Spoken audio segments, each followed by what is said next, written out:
Shalom. Il y a une notion dans les poskim, dans le décisionnaire, qui s'appelle être un Talmid Chacham. Alors, il y a plusieurs définitions. Et en fait, elle varie un peu avec les époques parce qu'on ne peut pas dire que même le plus grand des Talmid Chachamim aujourd'hui n'est pas ce qu'ils étaient il y a quelques siècles. Le Tour, écrit au XIIIe siècle, c'est quelqu'un qui ne fixe pas de temps pour l'étude de Torah. Il étudie toujours, sans cesse, en mangeant, en dormant, en se lavant. Enfin, il est plongé dans la Torah. La décision actuelle, elle est quelqu'un qui est baki, qui a une connaissance générale dans tout le chasse, dans tous les traités du Talmud et dans les poskim, dans les décisionnaires au niveau de la halacha aussi. Pas savoir tout sur tout, mais une connaissance générale un peu sur tout. Il est appelé Talmid Chacham. On a un très très grand Talmid Chacham qui vivait il y a environ 2 siècles, qui s'appelle Rabbi Meshulam Igra. Et je vais vous montrer à quel point c'est d'autres notions qui nous dépassent totalement. Qu'est-ce que c'est un Talmid Chacham à l'époque? C'était un gaon, un génie. Déjà très jeune, il était très très très doué. Et ses parents étaient de conditions sociales très très très petites, très, très pauvres. Et étant très doué, donc tous les riches recherchaient pour leur fille un Talmid Chacham. Chaque fois qu'il y avait quelqu'un qui semblait être la nouvelle lumière d'Israël, un futur grand de la génération, hop, on lui proposait une dot très très très grande, avec vraiment pour qu'il puisse étudier tranquille, et comme ça se faisait. Donc ils ont entendu parler de Rabbi Meshulam Igra, qui n'était pas encore rab, il avait été encore adolescent, mais encore très très jeune, et donc ils ont fait le shidour.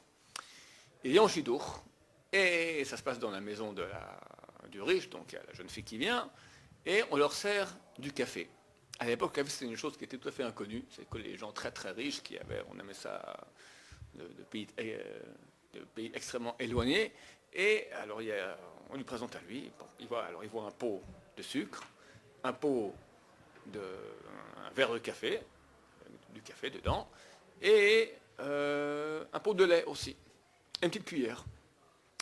Alors il regarde ça, et il dit comment ça se boit, qu'est-ce qu'on fait avec toutes ces choses-là? Alors il commence à réfléchir comme un Talmid Chacham. Talmid Chacham, c'est marqué dans la Gemara que Achila kodem et shtiya. D'abord on mange, après on boit. On boit après pour bien faire que la nourriture puisse baigner dans l'eau. D'abord on mange, après on boit. Bon, alors il prend le pot de sucre et il commence à manger tout le pot de sucre. Après, il a un problème, parce qu'il y a 2 liquides. Il y a un liquide noir, le café, et un liquide blanc, le lait. Qu'est-ce qui passe avant? Alors, de nouveau, il a réfléchi. C'est marqué, la Gemara dit que la nuit vient avant le jour, comme on voit dans la création. D'abord il fait soir, d'abord il fait matin. Donc d'abord le noir, après le blanc. Alors il boit le café comme ça d'un coup, et après il boit le lait d'un coup. La jeune fille le regarde effarée, d'accord. Qu'est-ce que c'est que cet énergumène qu'on lui a amené? Et le bouquet, c'est qu'à la fin, ici la petite cuillère, à quoi elle sert la petite cuillère? Eureka, il voit que dans le café, il reste comme ça, il y a en bas les restes du café. Alors il va et il mange les restes du café comme ça elle a vu ça, elle est partie en courant chez sa mère à la cuisine en pleurant. C'est un énergumène, qu'est-ce qu'on m'a amené comme... La mère entend ça, elle se met à pleurer aussi. Le père entend ça, il vient, qu'est-ce qui se passe? Et ben c'est qui ce type-là? Il a bu le café, après il a mangé, et le sucre et le lait, elle raconte tout. Mais tu sais que c'est un Sefer Torah. Il dit, papa, un Sefer Torah, on le met dans la Roland Kodesh, dans l'armoire sainte. Pas, je veux un homme normal. Bon, le shidour a éclaté, n'a pas eu lieu.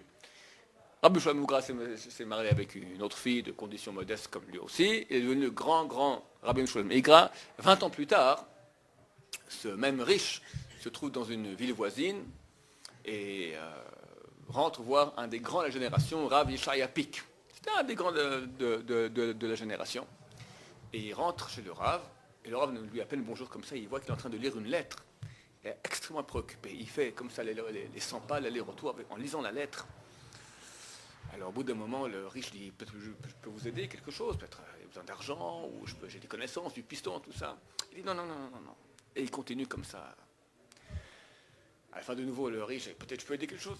Alors il voit que le Rav voit que le type insiste, et lui dit, écoutez, non, c'est un Talmid Chacham, jeune, que je ne connais pas, qui m'a écrit une lettre. C'est tellement profond, je dois me concentrer pour arriver à comprendre qu'est-ce qu'il dit et essayer de trouver une réponse. Mais dites-moi, ça vient du même. Quelle région vous êtes-vous? De cette région-là? Ben voilà, c'est de votre ville. Rabbi Mishloim Igra, vous connaissez? Ah ben oui, je connais. Et il tombe dans les pommes. Le riche tombe dans les pommes, qu'il comprend maintenant à côté de quel chidour il est passé. C'est que le Rav Yeshayapik, il dit que c'est tellement profond. Le Rav Yeshayapik, c'est le grand de la génération. Il dit que c'est tellement profond pour comprendre ce que veut dire la question de Rabbi Mishloim Igra. Rav Yeshayapik, il voit ça, tout de suite il amène de l'eau, il le réveille, le pauvre, qu'est-ce qui se passe, qu'est-ce qui se passe? Ah, c'est terrible, je vous raconte l'histoire. Voilà, j'ai eu un chidour, justement, on l'avait proposé pour ma fille, et l'histoire du café, à cause de ça, vous n'avez pas pris le chidour, tu fais bien, tu peux te réavenir de nouveau, c'est bon. Et il s'est réévanoui. Un Talmid Chacham de l'époque. Bonne journée.